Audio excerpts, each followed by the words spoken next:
Hi guys, for today's vlog tuturuan ko kayo paano ayusin tong dito kasi sa Canada tinatapon na lang itong mga ganito kahit pwede pang ayusin.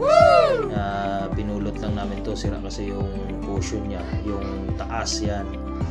Pero madali lang ayusin yan. Pakita ko sa inyo. Yan, una tatanggalin muna yung tatlong screw. Yun lang, tatlong screw na may hawak niyan. Tapos pagkatanggal niyan, babalatan na natin yung cushion niya, yung seat. Ayan, ganyan lang yan. Babalatan mo, tatanggalin mo yung balat niya.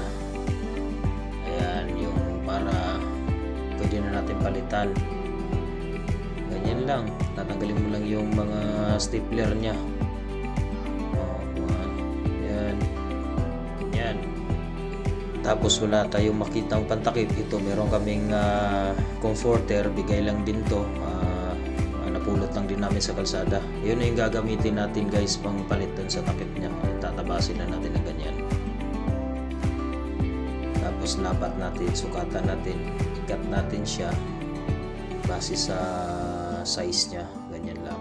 Tapos ganyan na. Stapler natin. Itong stapler natin, nabili lang natin sa Canadian Tire. $20, $20 siya. Tapos, ayan. Ano na siya? Heavy duty na. Ganyan lang. Tapos cut na natin yung gilid niya. Ayun na. Tapos kabit na. Solve na. Bago na siya ulit. Yan. Ganyan lang. Tapos na-realize ko guys na mas mahirap pala, mas matagal pala yung tatanggalin pa natin yung balat. Mas madali pala tong ganito. Tatakpan na lang. Diretso na.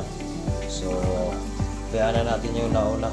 Ito, ang tawag dito is tinatamad na gawang tamad pala. Maraming salamat guys. Ganyan din, same lang. Pero hindi ko na tinanggal yung luma. Tinakpan ko na lang. Mas mabilis. Ganyan. Same lang din.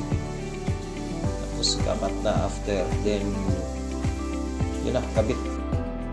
Ayan na guys. Ganyan lang kabilis guys. Ayan na. Sa awa ng Diyos, puno na yung bahay namin ng upuan kakapumulot namin. Thanks for watching guys. Maraming salamat.